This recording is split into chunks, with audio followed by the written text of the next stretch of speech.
마태복음 11장 16절에서 19절 그리고 25절에서 30절 말씀을 가지고 나는 주님과 주님 말씀을 온전히 받아들였나 라는 그런 제목으로 함께 은혜를 나누겠습니다. 오늘 본문은 예수님을 눈앞에 두고도 그리고 하나님 나라가 문 앞에 와 있음에도 불구하고 정작 그것을 받아들이지 못했던 한 세대의 이야기가 오늘 시작이 됩니다. 여러분, 오늘 저는 이 본문을 준비하면서 제 자신에게 먼저 이 질문을 던지지 않을 수 없습니다. 나는 주님과 주님의 말씀을 온전히 받아들였는가? 이 질문 단순히 나는 예수를 믿는가라는 질문이 아닙니다. 믿는다고 고백하면서도 여전히 무거운 짐을 지고 살아가는 우리들에게 주님은 더 근본적인 질문을 던지시고 있는 것이죠.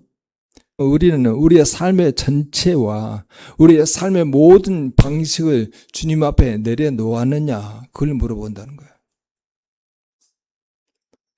오늘 본문은 세 부분으로 이어져 있습니다.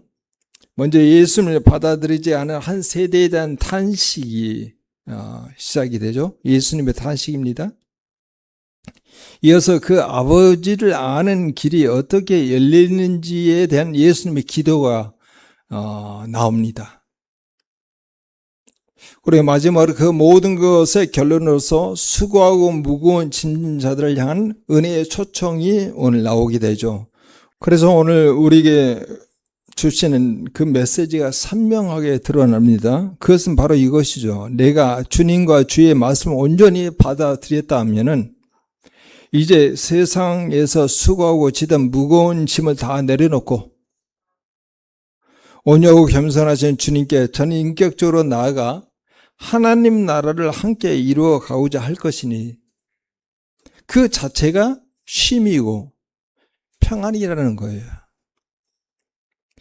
먼저 오늘 본문의 자리를 한번 들어가 봅니다. 마태복음 11장 세례 요한의 이야기로 시작이 됩니다. 감옥에 갇힌 요한은 제자들을 예수님께 보내어 묻습니다. 오실 이가 당신이니까? 우리가 다른 일을 기다리오리이까? 광야에서 회개 세례를 외치며 메시아 길을 예비했던 요한조차 옥중에서 지금 흔들리고 있는 거예요.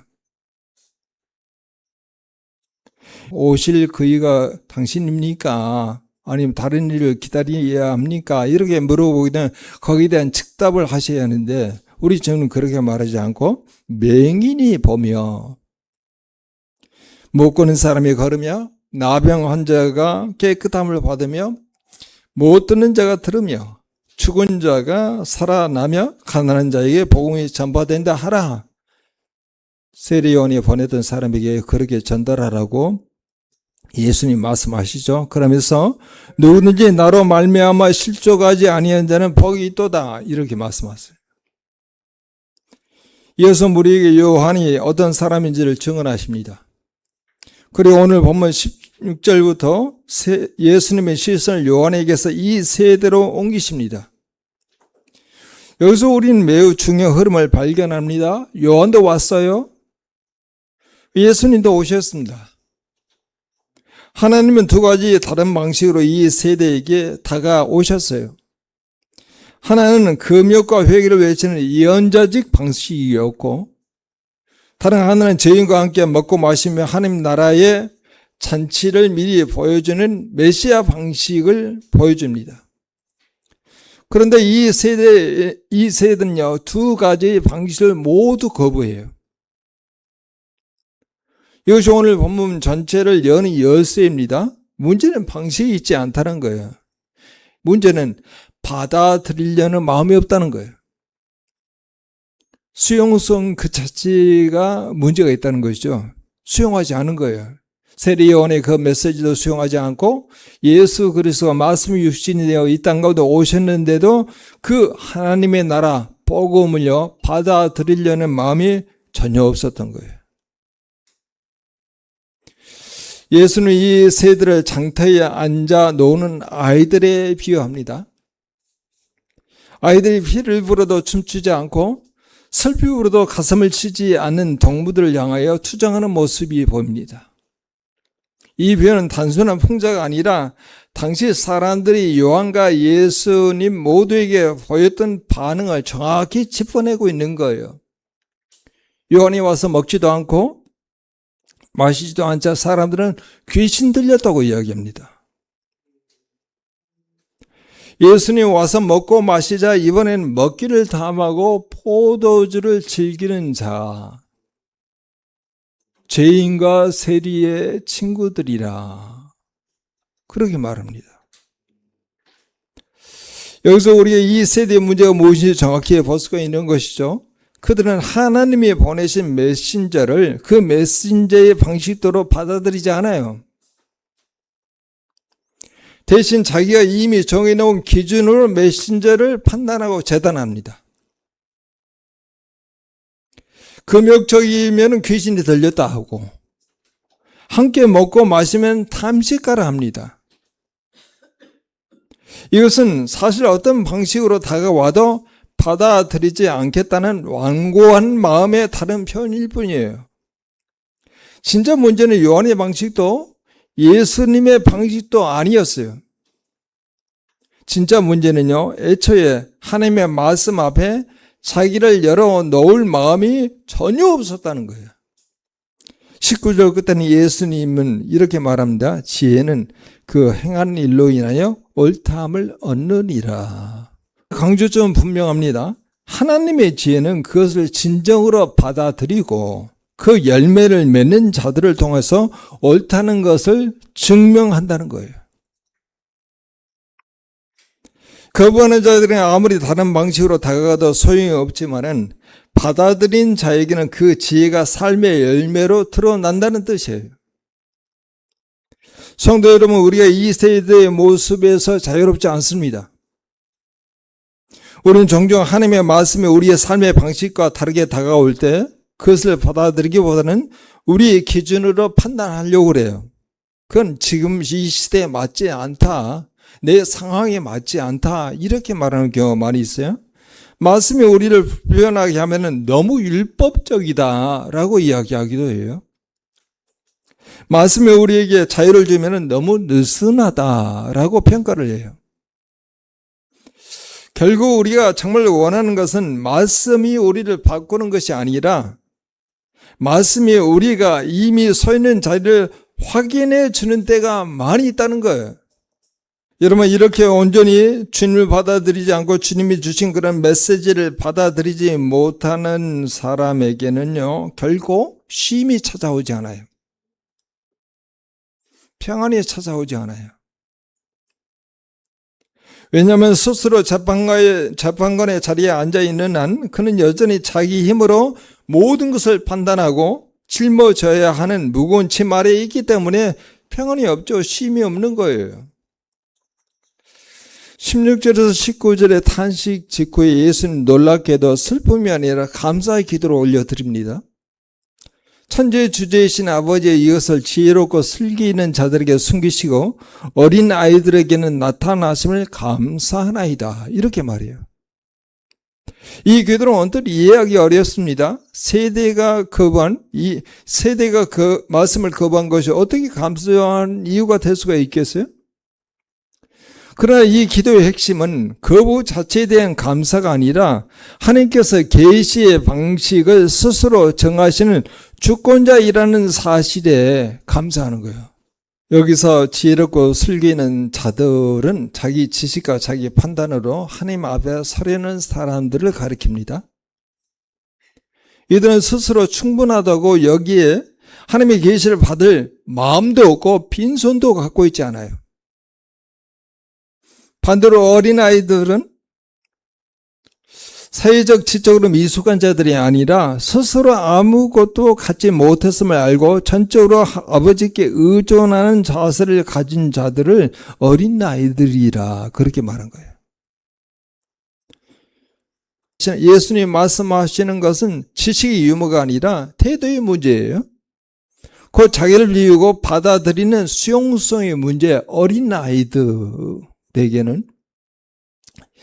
나타나심을 감사하나이다. 하나님의 계시.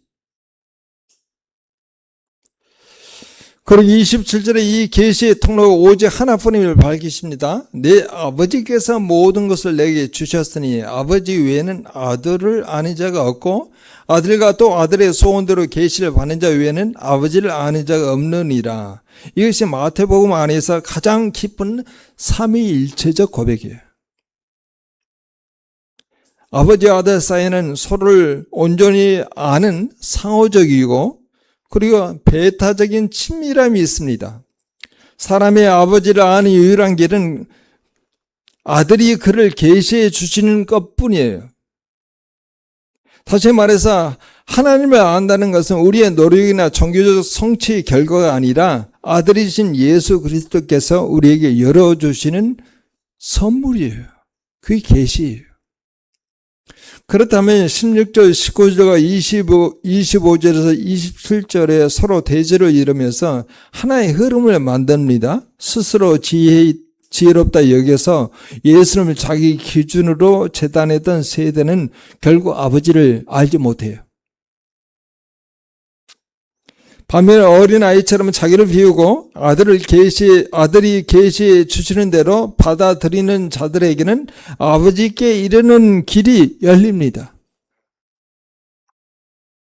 온전히 받아들이는 것은 바로 이 어린아이의 자리로 낮아지는 거예요. 내 지혜와 내 판단을 내려놓고 아들이 나타내시는 그대로 아버지를 알아가는 것. 이것이 받아들임의 첫걸음이에요. 이제 예수님이 이 기도의 결론으로 온 세상을 향해서 팔을 벌리십니다. 수고하고 무거운 짐진 자들아 다 내게로 오라 내가 너희를 쉬게 하리라. 여러분 여기서 수고하는 이라고 하는 단어는요. 지쳐 쓰러질 정도의 노동을 이야기하는 거예요. 무거운 짐진이라고 하는 그 단어는 이미 짐에 눌려서 짓눌린 상태를 말하고 있는 거예요. 당시 청중들에게 이 짐은 무엇보다 먼저 바리새인들이 요구했던 613가지의 세세한 율법 조항들이라고 이야기하죠. 하지 말라 365가지, 하라 248가지, 613가지의 율법 조항들이에요. 근데 이 613가지의 이 세세한 율법 조항들은 스스로 지킬 수 없는 종교적인 요구의 무게가 얼마나 컸겠어요. 자기들도 바리새인들도 그걸 요구하지만은요. 자기들도 지켜내지 못하는 거예요. 그 일반 평민들에게 이걸 지키라고 하니까 지키지 못하는 그 내용을 지키라고 요구하니까 얼마나 힘들겠어요. 그래서 예수님은 마태복음 23장 4절에서 이 서기관과 바리새인들을 향해서 무거운 짐을 묶어 사람의 어깨에 지우되 이것을 한 손가락으로도 움직이려 하지 아니하며 라고 책망하십니다. 이 짐은 은혜 없는 종교를 말하고 있는 거예요. 이 짐은 자기 힘으로 하나님 앞에 서려는 모든 몸부림이라고 말할 수 있어요. 1세기 유대인들에게만 국한되지 않습니다. 오늘 우리에게도 각자의 무거운 짐이 있어요. 세상이 요구하는 성공 기준, 스스로를 증명해야 한다는 압박감, 실패에 대한 두려움, 관계 속의 상처와 죄책감, 그리고 신앙생활 안에서도 은혜보다 행위로 자신을 정당화하려는 습관적인 몸부림. 이 모든 것이 바로 수고하고 무거운 짐진 상태입니다. 예수님의 초청은 지금도 정확히 이 자리를 향합니다. 내게로 오라. 이 짧은 명령 속에 복음의 핵심이 담겨 있어요. 짐을 내려놓는 방법은 더 열심히 애쓰는 것이 아니라 방향을 바꿔서 예수님께로 나오는 거예요. 그리고 이어지는 29절이 놀랍지 않습니까? 나는 마음이 온유하고 겸손하니 나의 멍에를 메고 내게 배우라. 여기서 예수님은 짐을 완전히 없애주겠다고 말씀하지 않습니다. 당신은 멍에를 메라고 말씀하세요. 당신 랍비들은 자신의 가르침 혹은 토라 해석의 체계를 멍이라고 불렀어요. 예수님이 이 언어를 사용하시지만 그 멍의 성격이 전혀 다릅니다. 그것은 온유하고 겸손한 마음에서 나온 멍이에요. 온유하고 겸손은 단지 예수님의 성품에 대한 정보가 아니라 그 멍에가 왜 가벼운지를 설명하는 이유입니다. 멍에는 원래 두 마리의 소가 함께 매는 것이죠. 나무로 되어 있어요. 어깨에 매죠. 예수님의 멍에를 맨다고 하는 것은 혼자 짐을 지는 것이 아니라 온유하고 겸손하신 주님과 나란히 서서 함께 매는 거예요. 그러므로 30절에 내 멍에는 쉽고 내 짐은 가벼움이라 말씀은요, 해야 할 일이 없다는 뜻이 아니라 더 이상 혼자 자기 힘으로 자기를 증명하기 위해 짐을 지지 않아도 된다는 말이에요. 짐의 무게는 그것을 누구와 함께 지느냐에 따라 완전히 달라지잖아요. 아마 주님께서 그런 비유를 하신 이유는요, 주님께서 다 힘쓰겠다 이 말이에요. 모든 걸 맡기고 위탁하고 나와 함께 멍이를 매는 그 주님께 마음을 돌이키게 되면은 주님께서 그 멍이를 다 메고 갈 테니까 너는 다른 편에 멍이를 매는 신용만 해라 이 말이에요. 오늘 본문의 세 단락을 하나로 이어봅니다. 16절 19절의 세들은 자기 기준으로 하나님의 메신저들을 판단함으로써 끝내 받아들이지 못했어요. 그 결과 여전히 무거운 짐 아래 스스로 남아 있습니다. 25절에서 27절에서 예수님은 아버지를 아는 길이 어린 아이처럼 자기를 비우고 아들의 계시를 받아들이는 자에게 열린다고 선포하십니다. 그리고 28절에서 30절에서 그 아들은 친히 팔을 벌려 내게로 오라 초청하셔서 온유하고 겸손하신 당신과 함께 멍이를 매자고 말씀하십니다. 이 세 흐름이 우리에게 말한 것은 분명합니다. 쉼은 짐을 다 벗어버리고 아무것도 하지 않은 상태가 아니에요. 쉼은요, 내가 온전히 주님과 주님의 말씀을 받아들이는 바로 그 자리에서 시작이 돼요. 내가 나의 지혜와 나의 기준과 나의 방식으로 하나님을 판단하기를 멈추고 어린아이처럼 낮아져 주님이 나타내신 그대로 아버지를 알아가며 그 온유하고 겸손하신 주님께 내 존재 전체로 전인격적으로 다가가서 나란히 멍이를 맬 때 그때 비로소 참된 쉼과 평안이 임합니다. 여기서 우리는 전인격적이라는 말의 의미를 깊이 새기합니다. 이것은 단지 지식으로 교리를 이해하는 것도 아니고 감정적으로 은혜를 느끼는 것도 아니며 의지적으로 결단한 것도 아닙니다. 온전히 받아들인다고 하는 것은 내 지성과 감정, 의지, 내 삶의 방식과 관계와 시간, 나의 모든 수고와 무거운 짐까지 포함한 나의 전 존재를 가지고 주님께 나아가는 거예요. 그리고 그렇게 나아갈 때 우리는 더 이상 세상의 짐을 홀로 지지 않고 주님과 함께 하나님의 나라를 이루어가는 동력자로 서게 됩니다. 이것이야말로 노동의 중단이 아니라 노동의 성격이 완전히 바뀌는 거죠. 나 홀로 나를 증명하기 위한 수고에서 온유하고 겸손하신 주님과 함께 하나님의 나라를 세워가는 동행으로 바뀌는 겁니다. 그리고 바로 그 동행 자체가 그 관계 안에 거하는 것 자체가 쉼이에요. 우리가 형통이란 말도 그런 뜻의 형통입니다. 하나님께서 그런 삶의 자세를 가지고 살아가도록 주님께서 미시는 것, 그걸 형통이라고 이야기해요.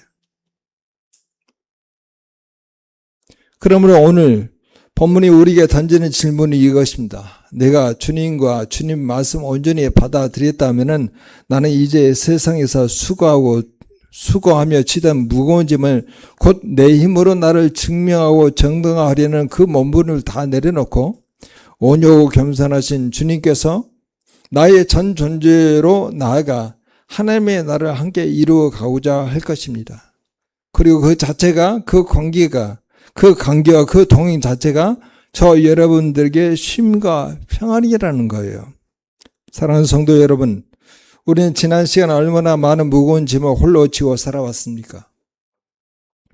신앙 안에서도 은혜보다는 행위로, 관계보다는 성취로 하나님 앞에 서려 하지는 않았습니까? 오늘 주님은 여전히 우리를 향해 팔을 벌리고 계십니다. 수고하고 무거운 짐진 자들아 다 내게로 오라. 이 초청 앞에 우리에게 필요한 것은 더 큰 노력이 아닙니다. 어린아이 같이 낮아져서 온전히 받아들이는 마음이에요. 이번 한 주간에 스스로에게 다시 물으시기 바랍니다. 나는 주님과 주님의 말씀을 온전히 받아들였는가? 내 기준으로 주님을 재단하고 있지는 않는지, 내 힘으로 여전히 무거운 짐을 지고 있지는 않은지를 돌아보셔야 합니다. 그리고 온유하고 겸손하신 주님께로 나아가서 그 먼 길을 함께 메셔야 되겠죠. 그 나아감 자체가, 그 동행 자체가 우리의 쉼이 될 것입니다. 우리의 평안이 될 것입니다. 하나님의 나라는 우리가 홀로 짊어져야 할 짐이 아니라 주님과 함께 걸어가며 세워가는 은혜의 동행이에요.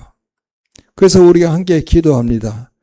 우리가 주님과 주님 말씀을 온전히 받아들였다면 이제 세상에서 수고하면서 무거운 짐을 지었던 것을 다 내려놓고 온유하고 겸손하신 주님께 전인격적으로 다가가 하나님의 나라를 함께 이루어 가고자 하니 그 자체가 쉼이요 평안이라 주님께서 말씀하신 것처럼 우리에게는 참 쉼과 평안이 경험되는 매일매일이 될 수 있도록 다 같이 통성으로 기도합니다.